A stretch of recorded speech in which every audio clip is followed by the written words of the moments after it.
జై ఆంధ్ర నమస్కారం. భారత మాతాకి జగన్మోహన్ రెడ్డి గారు పవన్ కళ్యాణ్ గారిని విమర్శిస్తే నాకు మైలేజ్ వస్తుందనే స్థాయికి నీవు దిగజారి ఈరోజు మాటలు మాట్లాడుతుంటే చాలా బాధాకరం అనిపిస్తుంది. పవన్ కళ్యాణ్ గారి విషయాన్ని మీరు ప్రస్తావన చేస్తూ కార్పొరేటెడ్ కంటే ఎక్కువ, ఎమ్మెల్యే కంటే తక్కువ అంటున్నారు. అయ్యా, ఆయన 2024 ఎన్నికల్లో పిఠాపురం నియోజకవర్గం నుంచి గెలిచారు. ఈరోజు రాష్ట్ర డిప్యూటీ సీఎం. మరి ఎమ్మెల్యేకి ఎందుకు ఎక్కువ అనే అంశం కూడా మీకు తెలియనంత దయనీయమైన పరిస్థితిలో మీరున్నారా? లేదంటే కేవలం మీరు పవన్ కళ్యాణ్ గారిని విమర్శిస్తే నన్ను రాష్ట్ర ప్రజలు గుర్తిస్తారు అనే క్రమంలో మతి తప్పి మాట్లాడుతున్నారేమో మాకైతే అర్థం కాలేదు. అయ్యా జగన్మోహన్ రెడ్డి గారు, మీకు 2024లో రాష్ట్ర ప్రజలు మీ పార్టీకి స్పష్టమైన తీర్పునిచ్చారు. మీకు కేవలం ఓటు శాతంతో ప్రతిపక్ష హోదా రాదు. సీట్లు విషయంలో దాదాపుగా 10% గెలిచాలి, అంటే 18% గెలిస్తేనే హోదా వస్తుంది.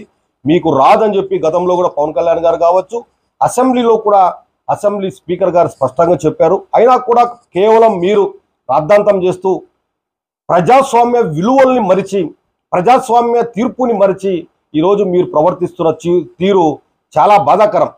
మీరు అసెంబ్లీలోకి వచ్చి ప్రజల పక్షాన మీ పార్టీని 11 సీట్లు గెలిపించారు. మీ అందరు ఎమ్మెల్యేలు కలిసి ప్రజల పక్షాన మాట్లాడి ప్రజలకు మద్దతుగా నిలవకూడకుండా పోయి కేవలం కుంటి సాకులు చెప్తూ అసెంబ్లీని ఎగరగొట్టేసి ఎక్కడో ప్రెస్ మీట్లు పెట్టుకుంటూ మాట్లాడడం చాలా బాధాకరం. మరీ ముఖ్యంగా మేము గతంలో కూడా మిమ్మల్ని 14 నుంచి 19 మధ్యన కూడా చూసాం. అప్పుడు కూడా అంతే, మీరు ఏదో ఒక కుంటి సాగు చెప్తూ అసెంబ్లీలకు రాకుండా జీతాలు తీసుకొని అప్పుడు కూడా ఇదే క్రమంలో మీరు ప్రవర్తించారు. మరలా ఈరోజు కేవలం ప్రతిపక్ష హోదా నాకు ఇలేదని చెప్పి కుంటి సాకులు చెప్తూ బయట తిరుగుతున్నారు. జగన్మోహన్ రెడ్డి గారు, ఇప్పటికైనా నీకు చెప్తున్నాం, మీరు విలువలతో కూడిన రాజకీయం చేయండి, విలువలతో కూడిన వ్యవహారం చేయండి. కానీ మీరు దిగజారి వ్యక్తిగత దూషణలకో లేకపోతే ఎదుటివారిని బాధ పెట్టే విధంగా ప్రవర్తించొద్దు. మీరు 24 దాకా, అంటే 2019 నుంచి 24 దాకా అధికారంలో ఉన్నప్పుడు మీరు, మీ నాయకులు, మీ ఎమ్మెల్యేలు, మీ మంత్రులు అందరూ కలిసి ఇష్టం వచ్చినట్లు అద్దోదుపు లేకుండా అధికార దుహంకారంతో మాట్లాడి ఈరోజు ప్రజలు ఏ విధమైన తీర్పిచ్చారో మీరు అర్థం చేసుకోవచ్చు. మీ పాలనంతా 24 దాకా 19 నుంచి దౌర్జన్యాలు, దుర్మార్గాలు, భూ కబ్జాలు, మతి లేకుండా మాట్లాడడము, లేకపోతే ఎదుటి వ్యక్తుల్ని కించపరుస్తూ ప్రజాస్వామ్య విలువలు లేకుండా ప్రవర్తించిన తీరుకు రాష్ట్ర ప్రజలు స్పష్టమైన మెజారిటీ మీకు ఇచ్చారు. 11 సీట్లతో మీకు బుద్ధి చెప్పినా కూడా ఇంకా కూడా మీకు అదే వ్యవహార రీతిలోనే మీరు అహమో లేకపోతే మేము బలవంతులమనో మాట్లాడితే ప్రజాస్వామ్యంలో ప్రజలు కానీ లేకపోతే ఈరోజు ఉన్నటువంటి కూటమి ప్రభుత్వం కానీ మిమ్మల్ని క్షమించదు. ఖచ్చితంగా మీరు భవిష్యత్తులో కూడా మీరు మారాలి, మీరు మారి ప్రజల పక్షాన పోరాడాలని చెప్పి మేమంతా కోరుకుంటున్నాం. కానీ విలువలు లేకుండా మాట్లాడుతూ ఏదో మీరు లబ్ధి పొందే కోసం, వ్యక్తిగతంగా లబ్ధి పొందే కోసం పబ్లిసిటీ పిచ్చితో పవన్ కళ్యాణ్ గారి గురించో కూటమి ప్రభుత్వాన్ని విమర్శిస్తే ఇక్కడ చూస్తూ ఎవరు ఊరుకోరని చెప్పి కూడా జగన్మోహన్ రెడ్డి గారు మీకు తెలియజేస్తున్నాం. మరీ ముఖ్యంగా ఈరోజు రాష్ట్ర ప్రజలు మీ ప్రవర్తనకు కావచ్చు, మీ విధి విధానాలకు కావచ్చు, మీ దౌర్జన్యాలకు దాష్టికాలు భరించలేక మీ మాఫియా లిక్కర్, గత ప్రభుత్వంలో మీరు లిక్కర్ మాఫియా కావచ్చు, ఇసుక, అన్ని చోట్ల మీరు అధికార దహాంతో అధికారాన్ని అడ్డం పెట్టుకొని దుర్వినియోగం చేశారు.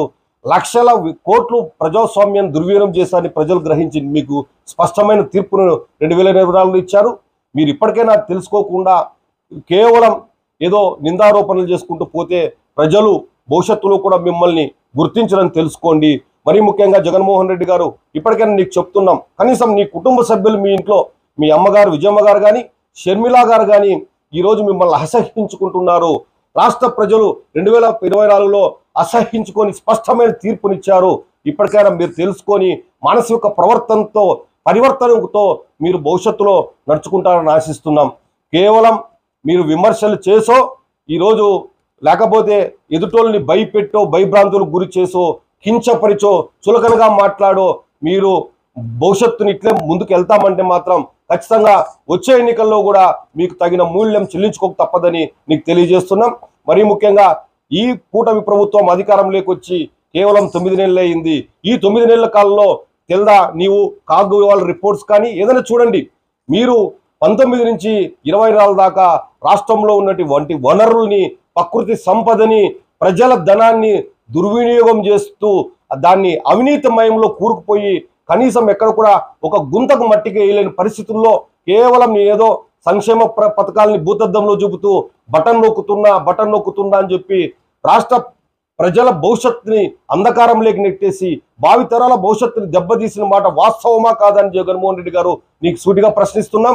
మరీ ముఖ్యంగా జగన్మోహన్ రెడ్డి గారు, మీరు కూటమి ప్రభుత్వం అధికారంలోకి వస్తేనే ఏదో పథకాలన్నీ చేసేయలేదు, ఏవైతే హామీలు ఇచ్చారో హామీలు నిలబెట్టని చెప్పి కేవలం డైవర్ట్ పాలిటిక్స్ లో భాగంగా మీరు చెప్తున్నారు తప్ప కూటమి ప్రభుత్వం అధికారంలోకి వచ్చినాక అంచెలంచెలుగా ఏదైతే హామీలు ఇచ్చిందో ప్రతి హామీను నెరవేర్చే క్రమంలో ముందుకెళ్తాంది.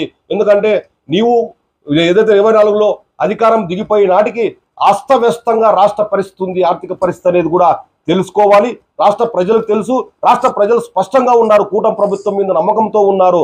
కేవలం నీవు దురుద్దేశాలను కూటమి ప్రభుత్వానికి ఆపాదిస్తూ నీవు కాలం వెళ్ళబిచ్చుకునే క్రమంలో ముందుకెళ్తున్నావు అని చెప్పి కూడా నీకు తెలియజేస్తున్నాం. ఇప్పటికైనా నువ్వు మానసిక ప్రవర్తనతో ప్రతిపక్ష నాయకులకు ఏదైతే నువ్వు అడుగుతున్నావో, నువ్వు అధికార పక్షాన్ని గౌరవిస్తూ ఏదైనా ప్రజల పక్షాన్ని నువ్వు పోరాడి అసెంబ్లీకి వచ్చి నువ్వు ఖచ్చితంగా కూడా నీ గలం వాయిస్ ప్రజల పక్షాన్ని వినిపించి ప్రజలకు రాష్ట్రాన్ని అభివృద్ధి పథంలో నడిపించే విధంగా సహకరించాలని చెప్పి కూడా నీకు తెలియజేస్తున్నాం. అంతేగాని విమర్శలు చేసో, కించపరిచో, చులకన చేస్తే నీకు భవిష్యత్తు ఉండదని తెలియజేస్తున్నాం. జై హింద్, జై జనసేన, భారత మాతాకి జై.